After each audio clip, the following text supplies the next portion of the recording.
오늘 또 세 분이 전화를 메시지를 주셔서 증상이 있어서 양성이 나온 건 아니지만 가정에서 예배를 드립니다 이렇게 연락을 주셨어요. 그러니까 다음 주부터는 연락하지 마시고 그냥 오세요. 마스크 쓰시고 이렇게 오시면 좋겠고, 음성이 나오신다면 우리가 사회적 CDC의 기준에 따라서 격리를 하시는 게 맞고요. 그렇지 않으면 주의는 하되 또 우리가 너무 이것에 두려워해서 예배를 또 함께 드리지 못하는 너무 안타까운 마음이 들어서 말씀을 드렸습니다. 그럼에도 불구하고 이렇게 또 나오신 여러분들 오늘 예배 가운데 충만한 은혜가 있기를 바라고요. 옆에 분들 보시면서 오늘은 보셔도 괜찮을 것 같아요. 성령 충만 받으세요. 이렇게 한번 인사하시죠. 성령 충만 받으세요. 성령 충만 받으세요. 예. 오늘은요, 본문 말씀을 통해서 성령이 말하게 하심을 따라 이런 제목으로 말씀을 나누려고 합니다. 사실은 지난 일주일 동안 많은 고민을 했습니다. 이 사도행전의 말씀을 우리가 이제 나누게 될 텐데요. 사실은 기존에 우리가 봤던 관점으로 성경을 보려고 하는 게 아니라 요즘에 유행하는 말들이 있더라고요.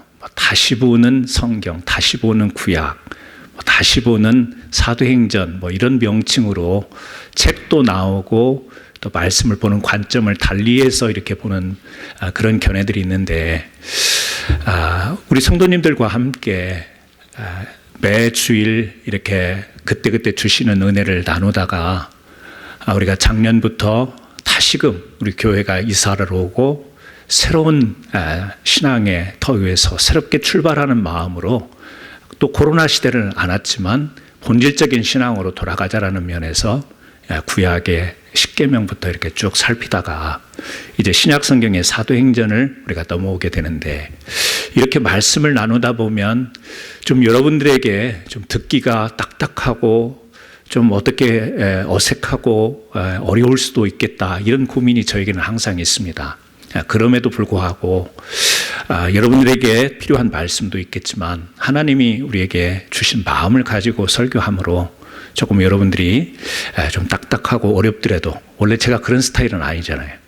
그럼에도 불구하고 여러분들이 그 점을 좀 감안해서 어떻게 보면 성경 공부 같기도 하고 무슨 교리 해설 같기도 하고 이렇지만 이 말씀을 잘 이렇게 우리가 함께 나누게 된다면 다시 한번 하나님의 뜻 안에서 온전한 신앙 위에 바로 설지 않을까, 그런 기대를 가지고 말씀을 나눕니다. 그렇게 이해해 주시고 오늘 또 말씀을 나누기를 원합니다. 여러분, 우리 개혁 신학이라고 하는데요. 개혁, 그러니까 캐톨릭, 중세 캐톨릭에서 개혁되어 온 교회, 우리가 이제 개혁교회라고 이렇게 넓은 의미로 이야기를 하는데, 요즘에는 개혁교회 그러면은 이렇게 장로교회를 먼저 떠올리게 된다고요. 그러니까 개혁이라고 하는 것은 꼭 장로교회만을 의미하는 것이 아니라 캐톨릭으로부터 개혁에서 나온 교회를 다 아우르는 말을 개혁교회다 이렇게 부르는데, 그럼에도 불구하고 루터나 칼빈이나 이런 분들의 어떤 논거에 의해서 이제 단단하게 세워진 것이 이제 장로교회이기 때문에 개혁교회 그러면 장로교회를 연상하게 되는데요. 개혁교회여서 장로교회여서가 아니라 아마 이 땅에 존재하는 모든 교회들이 두 개의 중요한 우리 신학적인 주제가 있다면 그건 성경과 성령이다, 이렇게 말을 할 수가 있겠어요.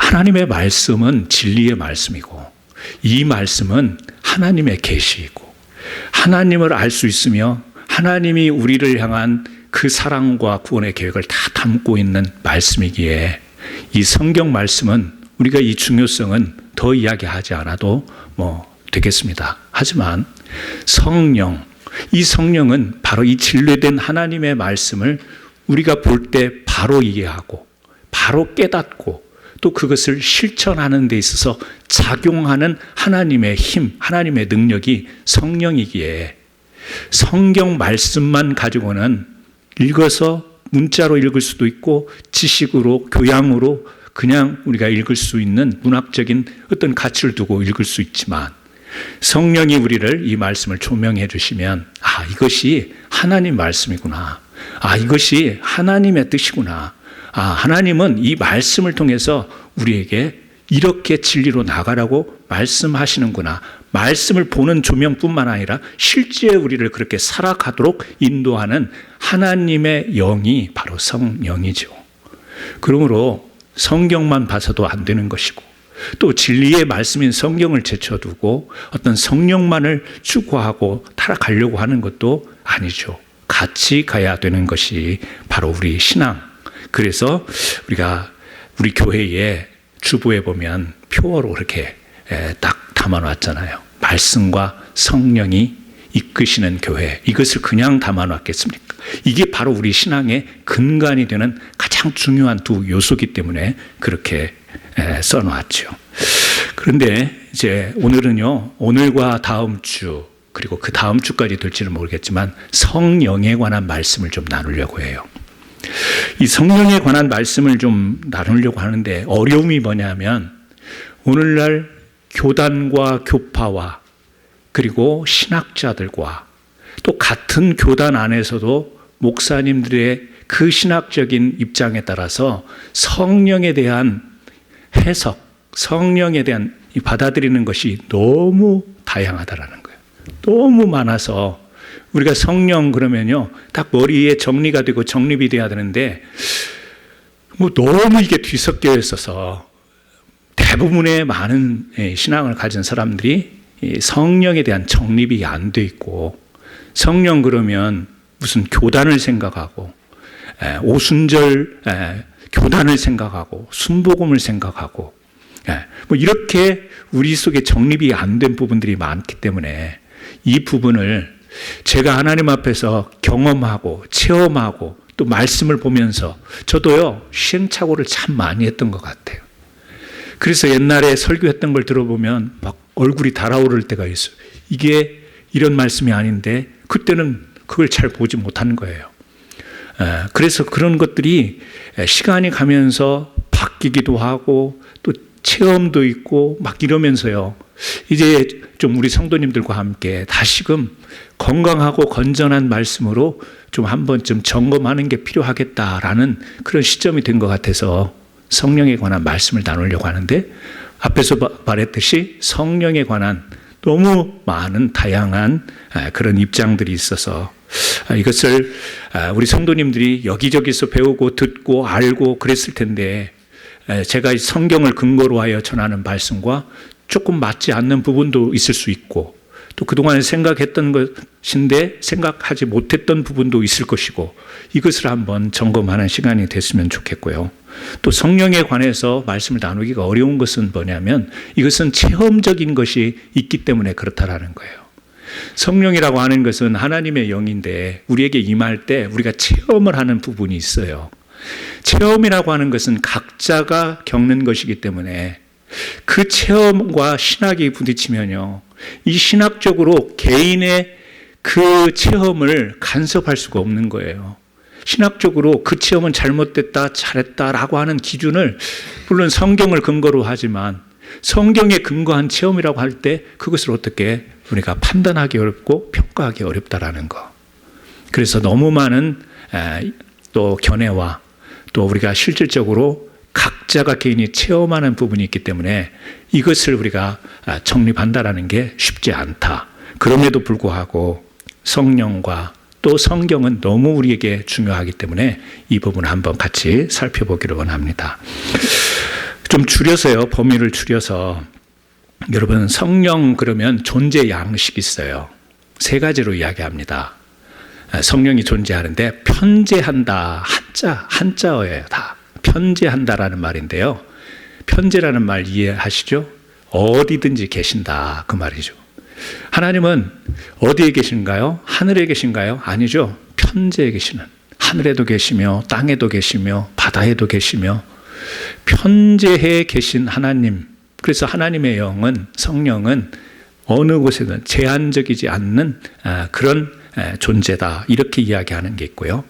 또 하나는 임재라는 게 있습니다. 임한다, 여러분 아시잖아요. 오늘 우리가 사도행전 2장에 성령이 임했다, 임한다, 이런 표현입니다. 또 하나는 내주라는 게 있습니다. 우리 안에 거한다. 그러니까 우리가 성령의 존재를 조금 이해할 때, 성령님은 어디나 계시는, 왜? 하나님이니까, 하나님의 영이니까. 그리고 또 임재의 방식으로 우리에게 임하는 게 있고, 또 우리 안에 거하는 이 세 가지 방편으로 존재한다. 이것을 우리가 먼저 이해하시고요. 첫 번째, 저는 이 성령은 우리의 구원과 관련이 되어 있다. 우리의 구원과 관련이 되어 있다. 근데 구원과 관련할 때, 이때 역사하는 성령을 우리는 뭐라고 이야기하냐면 감동, 감화를 통하여서 우리를 구원으로 인도하신다. 이렇게 표현을 합니다. 여러분, 하나님의 말씀, 성경은, 모든 성경은 하나님의 감동으로 된 것으로 교훈과 책망과 의론과 교육하기에 유익하다. 이 말씀 나오지 않습니까? 성경이 어떻게 기록이 됐는가? 한 40여 명의 사람들을 통해서 하나님이 성령의 감동을 통해서 기록을 하게 했대요. 그 사람이 산 시대가 다르고 그 사람의 성격이 다르고 그 사람이 쓰는 언어가 있는데 그런 모든 것들을 하나님은 수용을 하셔서 그런 것들을 반영을 하셔서 하나님의 뜻을 기록하게 만들었을 때 그 사람들이 생각해서 쓴 게 아니고 자기네들이 공부한 것을 쓴 게 아니라 하나님의 영이 감동을 줘서 쓰게 했다. 그런 말씀이 나오지 않습니까? 그러니까 이 감동, 감화라고 하는 것, 우리가 이제 복음을 들어요. 복음을 듣고 하나님의 말씀을 듣습니다. 믿지 않던 상태에서. 근데 그 하나님의 말씀이 믿어지게 돼요. 받아들여지게 돼요.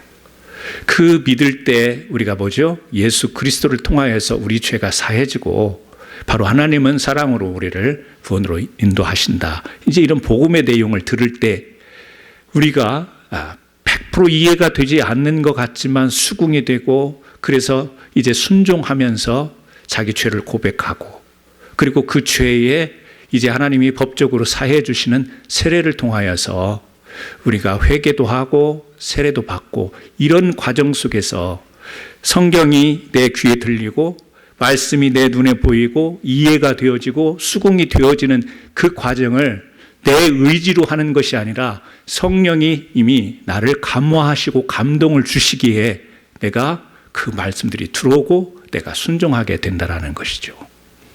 그래서 그 성령이 우리에게 처음에 하나님의 말씀을 듣고 하나님을 믿으려고 하는 그 단계에서는 성령의 감동하심, 감화하심을 통하여서 우리가 나가게 되는 것이죠. 그리고 나서 이제 우리가 죄사함, 그러니까 이거는 또 다음 시간에 이야기를 하겠습니다만 우리가 이제 성경에 보게 되면 거듭남이라는 표현을 하잖아요. 중생이라는 말을 합니다. 그러니까 예수님을 우리가 이제 영접하게 될 때에 회개도 했어요. 내가 막 지난날의 죄를 고백도 했습니다. 그리고 나서 이제 우리가 죄 사함을 받는 그 방법으로 하나님이 세례를 주셨단 말이에요.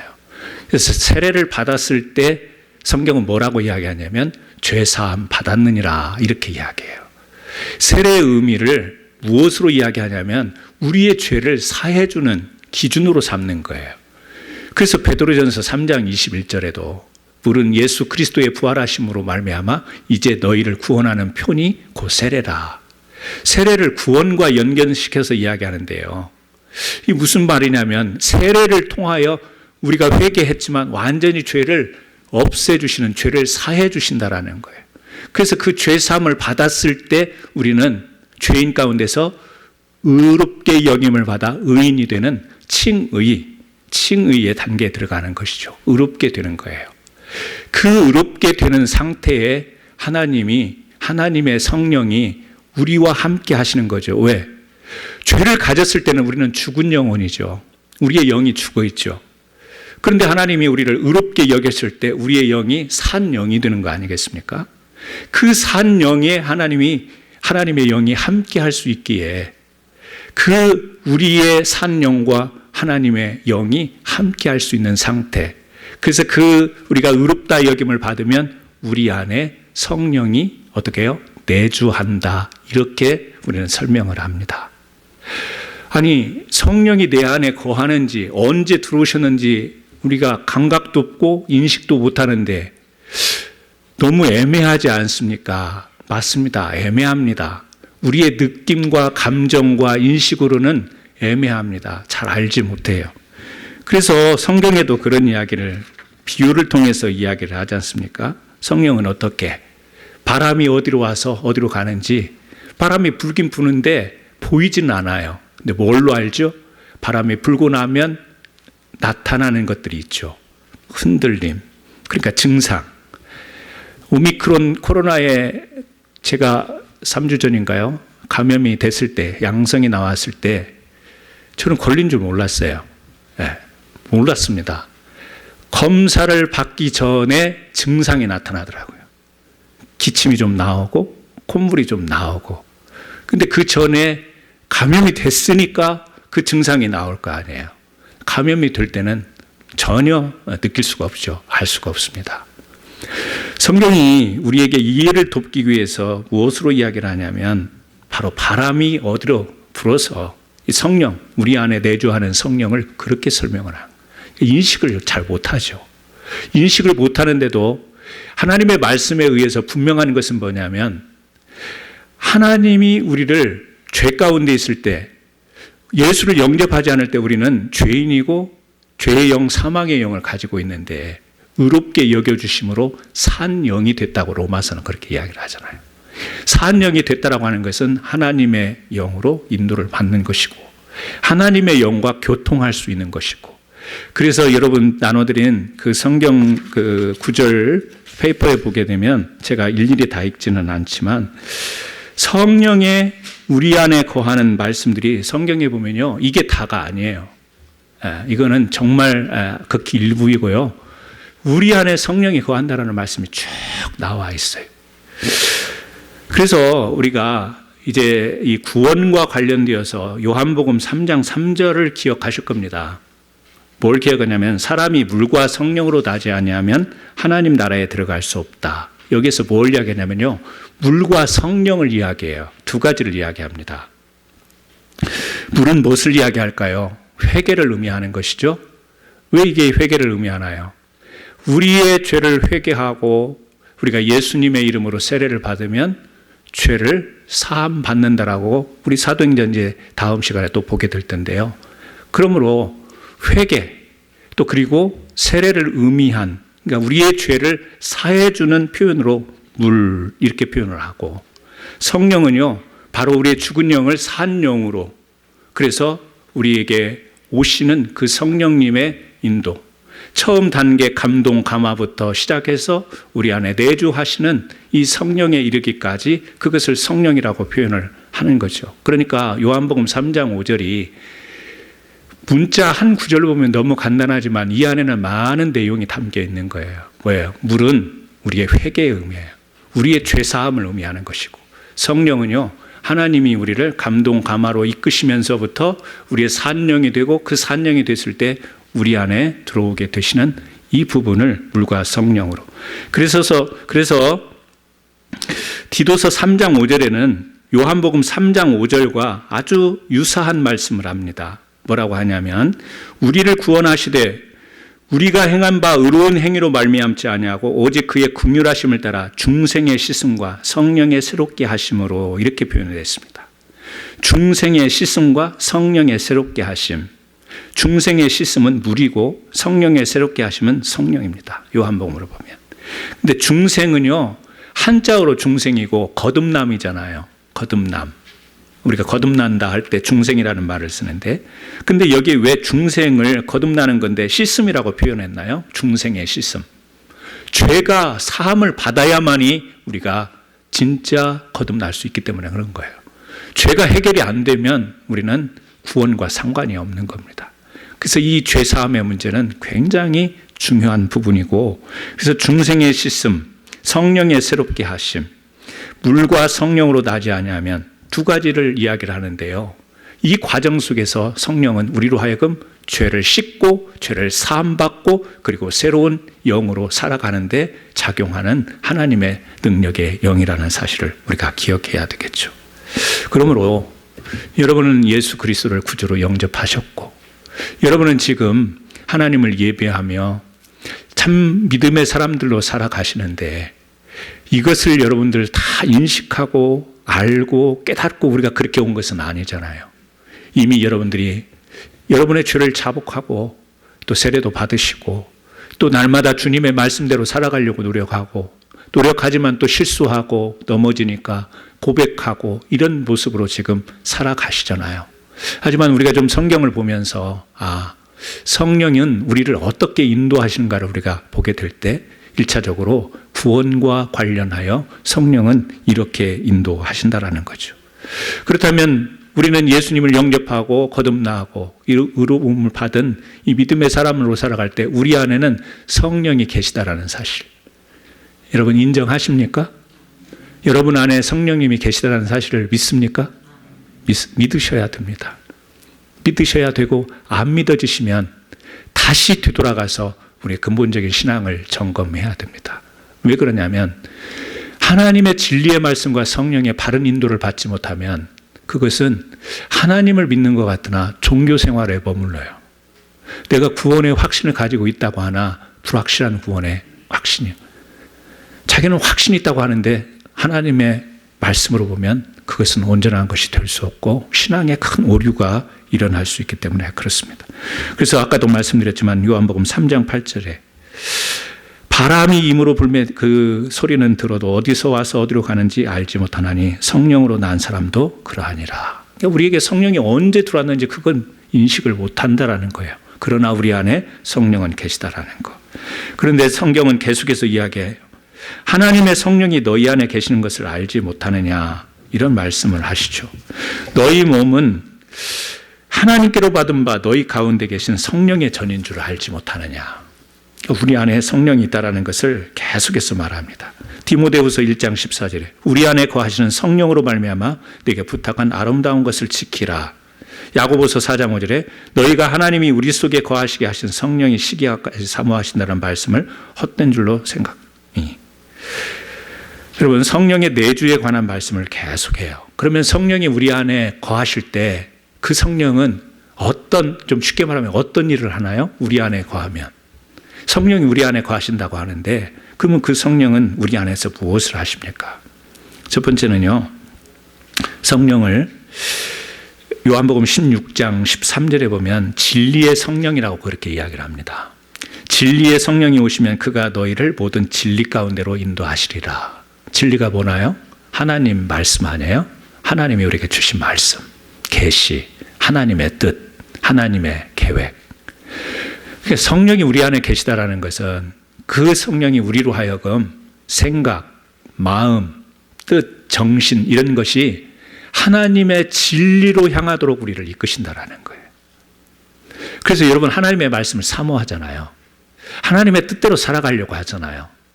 내가 다 지켜지는 못하지만 하나님의 말씀대로 살아가려고 하는 노력은 하잖아요. 왜 그럴까요? 성령님이 우리를 인도하시기 때문에 그렇습니다.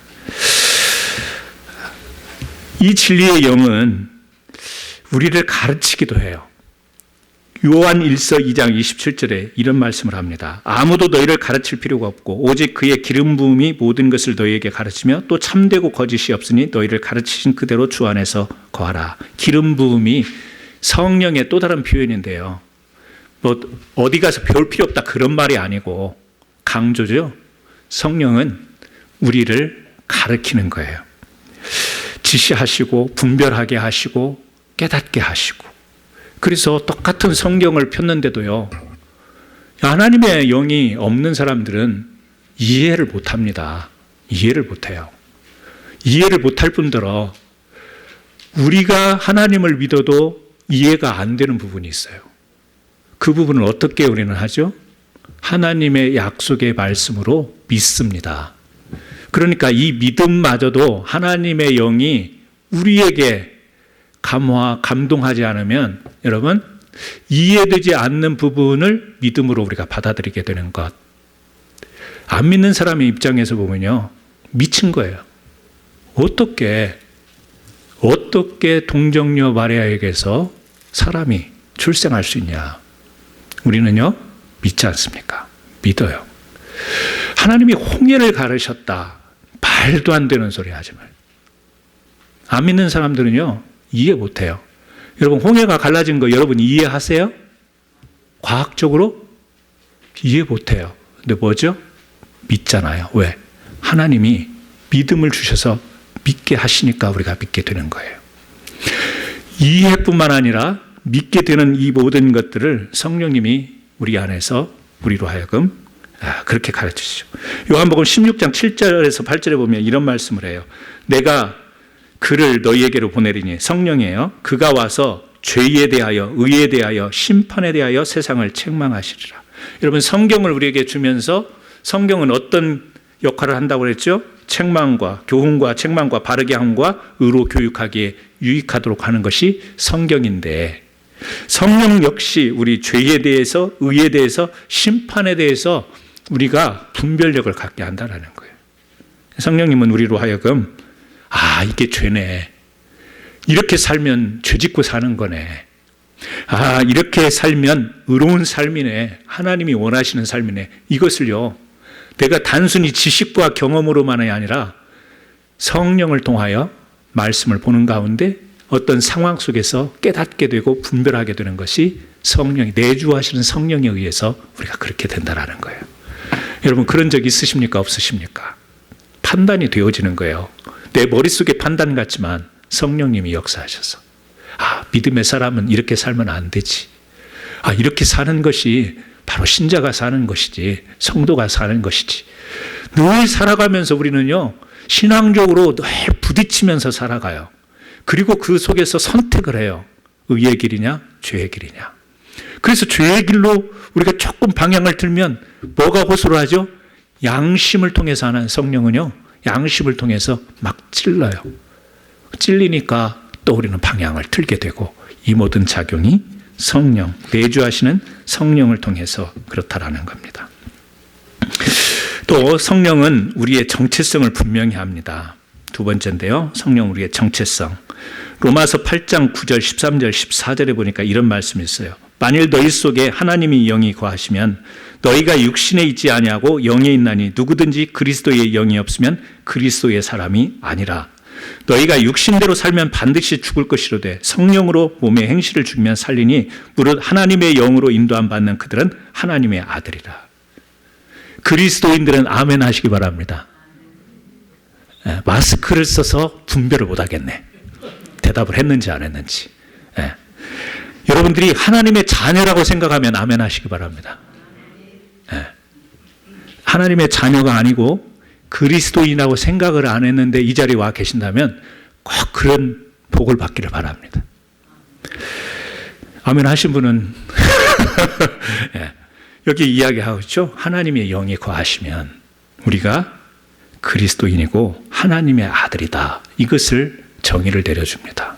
우리의 정체성을 성령을 통해서 알게 되는 거예요. 세 번째, 성령은 우리를 보호하시고 함께 하십니다. 요한복음 14장 16절에 내가 아버지께 구하겠으나 그가 또 다른 보혜사를 너희에게 주사.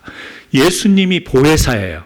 그런데 예수님이 지금 뭐라고 이야기하냐면 다른 보혜사를 하나님이 너희에게 주실 거다 그래요. 보혜사라는 말은 뭐죠? 조력자입니다. 항상 우리 곁에 계셔서 위로해 주시고 보호하시고 지켜주시는 것을 보혜사라고 이렇게 부르는데, 성령의 다른 이름이에요. 그러니까 성령은 내가 아버지께 구하겠으니 그가 또 다른 보혜사를 너희에게 주사 영원토록 너희와 함께 있게 하시리니. 우리를 보호하시고 지켜주시는 것이 영원토록 있는 거예요. 바로 성령이 우리 안에 내주하심으로. 그러므로 하나님은 성령을 통하여, 우리가 삼위일체 하나님이니까 성령을 통하여 우리 마음, 생각, 정신도 보호하시고 지켜주시고, 우리가 실제로 살아가면서 하나님의 말씀에 따라 어려운 환난도 만나고 고난도 만나고 역경도 만나지만 그것을 극복할 수 있도록 계속해서 우리와 항상 함께 하시는 영으로 우리 안에 계신다라는 것. 그래서 여러분들이 지금 살아오신 인생을, 그 어려운 고난들을 지금 다 이겨내시고, 지금도 부딪히지만 이겨내시고 버티시고 믿음으로 살아가고 계시지 않습니까? 왜? 성령이 여러분 안에 계셔서 여러분과 함께 하시기 때문에. 또 네 번째까지만 보려고 하는데요, 성령은 우리로 하여금 성령의 열매를 맺게 하시죠. 성령의 열매, 갈라디아서 5장에 보면 오직 성령의 열매는 사랑과 희락과 화평과 오래 참음과 자비와 양성과 충성과 온유와 절제니 이렇게 이야기를 합니다.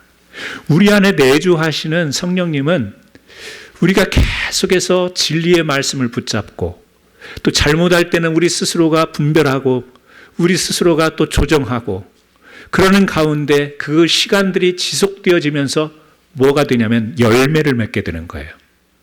나무를 심었더니 그 순간 똑딱하고 열매를 맺는 나무 보셨습니까? 없죠. 그런 것은 만화 영화에서나 볼 수 있는 거죠. 똑딱했는데 열매가 맺나요? 열매라고 하는 것은 시간을 필요로 하는 거예요. 그러니까 내주하시는 성령님이 계속해서 우리에게 작용을 하시는데 우리는 견나가기도 하고 거부하기도 하고 빗나가기도 하는데 그런 가운데서도 우리를 보호하시고 지켜주시면서 계속해서 그럼에도 그 성령의 인도하심을 따라 순종하고 살아가려고 할 때 맺게 되는 열매가 성령의 열매. 그것은 우리의 인격의 열매이기도 하고 영의 열매이기도 하다라는 거죠. 그래서 성경은 구원에서부터 내주하시는 성령을 통하여 우리가 성령의 열매를 맺는 것까지 그것을 우리가 좀 전체적으로 신학적인 용어로 이야기하면 성화라고 또 이야기를 해요. 거룩하게 성령의 열매를 통해서 하나님께 영광을 돌려드리는 삶을 살아가는 거룩한 신분 성도의 삶을 그렇게 성화의 과정으로 설명을 합니다. 여러분들이 다 이해를 하실 거라고 생각이 돼요. 자, 이와 더불어서 성령의 임재가 있는데요. 지금까지는 내주를 이야기했죠. 처음에 우리가 구원의 출발에 있어서는 감동, 감화하심으로 이끄심을 받고 이제 거듭나고 산영이 됐을 때는 성령이 우리에게 내주하시고 내주하시면서도 계속 감동, 감화로 함께 하시는 거죠. 그리고 이제는 좀 다른 영역으로 성령의 임재, 이게 이제 뭐냐면 사도행전. 여러분 조금 이해를 돕기 위해서 제가 설명을 드릴게요. 다는 아닌데요. 이렇게 분류를 좀 하시면 이해가 되겠습니다. 자, 요한복음을 여러분이 자세히 보게 되면 이 성령이 무엇과 관련이 됐냐면요. 구원과 관련되어 있는 그런 설명으로 많이 나와요. 아까 말한 물과 성령으로 거듭나지 아니하면 이러면서 그 성령과 관련된 말씀을 많이 강조해요.